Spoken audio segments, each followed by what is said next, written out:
Creo que media de la tarde, nos encontramos, o por lo menos a nivel mundial, se hizo famosa la noticia que estamos viendo ahora en uno de nuestros walls, ¿será? Walls, no, walls. Pantallas. Pantallas, una de nuestras pantallas principales de nuestro estudio. La demencia frontotemporal, que es la enfermedad que padece Bruce Willis. Estamos comunicados con el doctor Alejandro Anderson, director del Instituto de Neurología de Buenos Aires. ¿Qué tal, doctor? ¿Cómo le va? Buen día. Nacho Bogano lo saluda. Hola, Nacho. ¿Qué tal? Buen día. ¿Cómo estás? Muchísimas gracias por darnos este ratito de su tiempo. En principio, doctor, ¿qué es la demencia frontotemporal? Mira, es una de las causas de deterioro de nuestras funciones cognitivas o funciones superiores de tipo neurodegenerativo. Así como vos tenés la enfermedad de Alzheimer, que seguramente la mayoría de los televidentes conocen, tenés también otra enfermedad neurodegenerativa distinta, que es la demencia frontotemporal. En ambos casos hay destrucción de las neuronas y por supuesto que finalmente la vía final común es el deterioro. Pero ocurren en regiones distintas del cerebro, ocurren a diferentes edades y no son exactamente iguales. El Alzheimer en general, la frecuencia se empieza a observar a partir de los 60, 65 años. Vos pensás que tenés cerca de un 10% de la población de arriba de 65 años con algún proceso, aunque sea mínimo, de Alzheimer. Y esta patología se da entre los 45 y los 60 años o 65. Comienza antes, pero es mucho menos frecuente. En el planeta se dice que hay unos 200 casos cada millón de habitantes. Esa sería la cifra. Y así como en el Alzheimer, lo primordial es el deterioro de la memoria, en el caso de la demencia prefrontal, lo primordial es el trastorno de la conducta y muchas veces del lenguaje. A ver, doctor, ¿la degradación es progresiva? ¿Se puede detener el periodo de deterioro? No tenés ningún tratamiento específico en este momento para tratar la demencia prefrontal, que tiene tres formas. Todas ubicadas en el lóbulo frontal, pero a veces te compromete la emisión del lenguaje, es una fascia como motora. A veces te compromete la comprensión del lenguaje, es una fascia semántica. Y a veces te da trastornos de la conducta. La persona pasa de ser una persona prolija a ser una persona desprolija, o dice cosas que no son apropiadas en determinados lugares, hay cierta desinhibición y por supuesto el deterioro cognitivo. No tenés un marcador biológico, un análisis, Nacho, que vos vas y te lo haces como quien se hace un análisis de sangre y que te dice, ¿usted tiene o no tiene? No, eso no lo tenés. Tampoco tenés análisis sofisticado como en el Alzheimer, donde uno puede saber si tiene o no esta enfermedad. Incluso en breve va a haber un test en sangre. Tenemos test en líquido cefalorraquídeo, pero no test en sangre. Pero la demencia prefrontal todavía está como más atrasada en estos caminos de la investigación, a pesar de que hay gente muy inteligente trabajando en estos temas. Doctor, ahora vamos a saltar para otras enfermedades o para otros cuadros degenerativos que tienen que ver con lo cognitivo. Pero entonces, tanto en la demencia prefrontal como en el Alzheimer, ya cuando me aparece el síntoma ya está. ¿No hay un presíntoma de la enfermedad? La realidad es que el cuadro se va incubando en cierto sentido hasta que empieza a mostrar síntomas. Porque vos vas perdiendo neuronas, sea por un mecanismo degenerativo u otro, hereditario o no.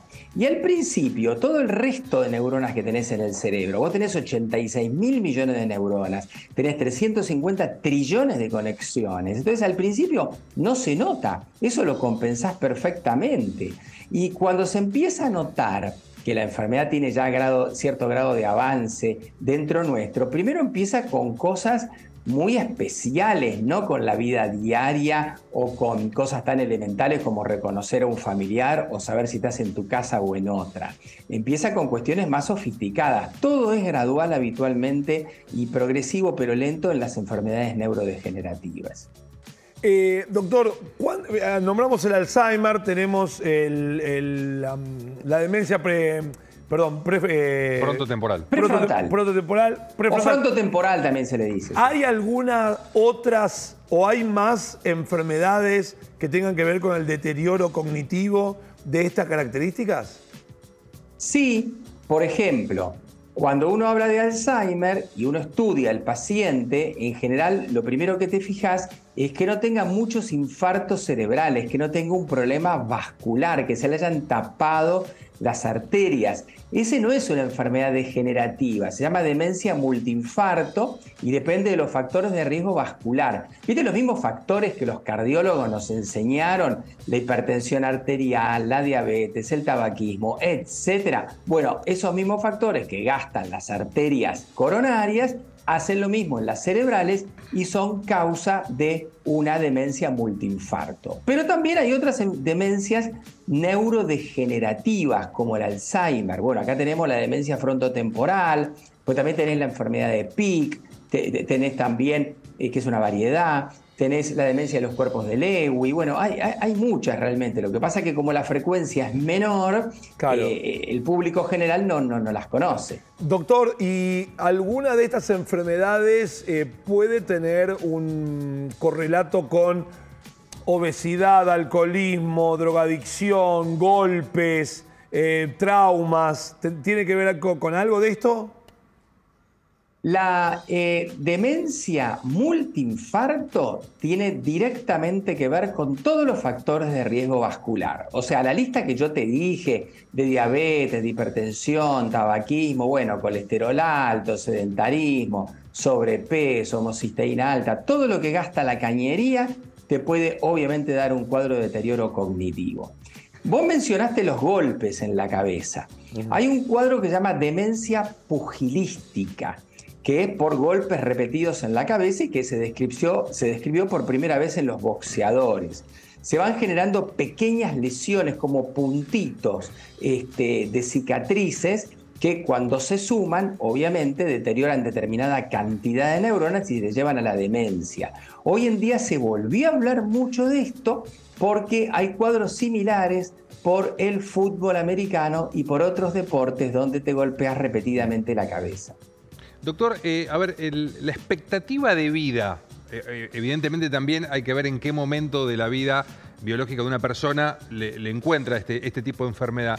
Pero yo, por haber tenido un caso cercano, vi que hubo un proceso de sobrevida realmente muy extenso con la enfermedad neurodegenerativa.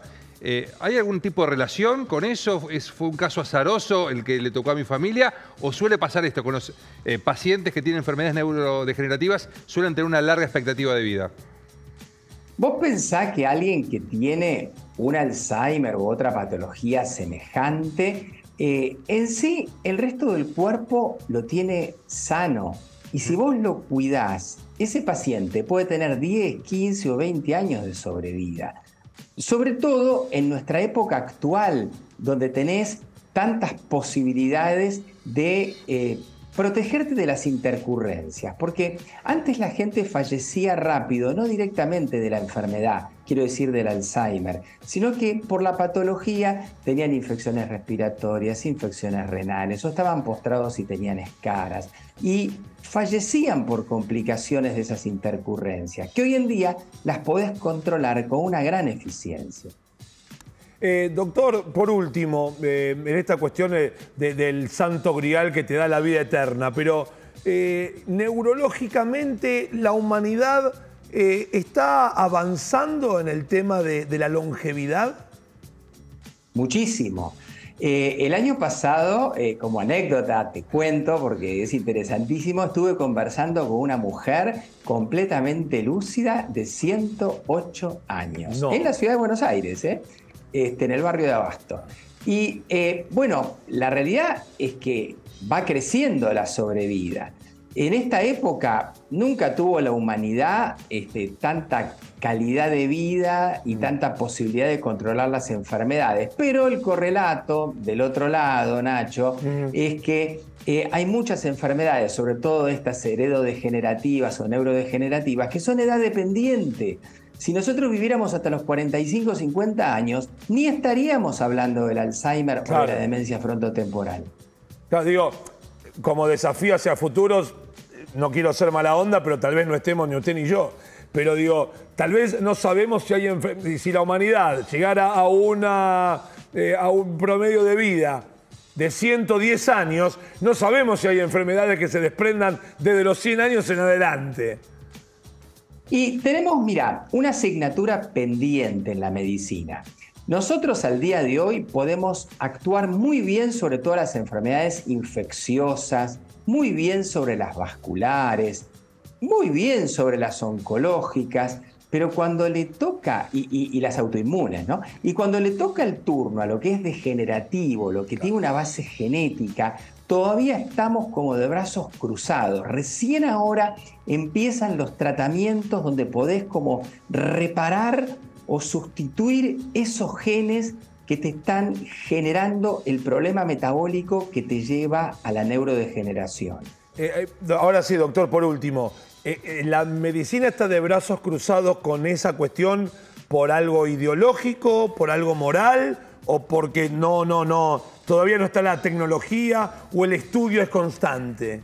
No, bueno, lo de decirte brazos cruzados me refiero más al consultorio y lo asistencial, porque en los lugares de investigación están trabajando un montón. Pero quiero decirte que por ahora no tenés algo directo. A ver, al día de hoy no tenemos un medicamento específico contra el Alzheimer por más investigación que hay. Y yo he participado de protocolos de investigación con anticuerpos monoclonales, etcétera, y sin embargo todavía eso en la farmacia, para decirlo de una manera visual, no lo tenés. Y tampoco tenés medicamentos específicos contra otras enfermedades degenerativas, específicos de verdad, como es la demencia frontotemporal, la esclerosis lateral amiotrófica, la enfermedad de Parkinson, porque vos lo que tendrías que evitar es que se te mueran las neuronas que te generan los síntomas. Sin duda. Alejandro Anderson, doctor Alejandro Anderson, director del Instituto de Neurología de Buenos Aires, muchísimas gracias por el contacto, que tenga usted un gran fin de semana.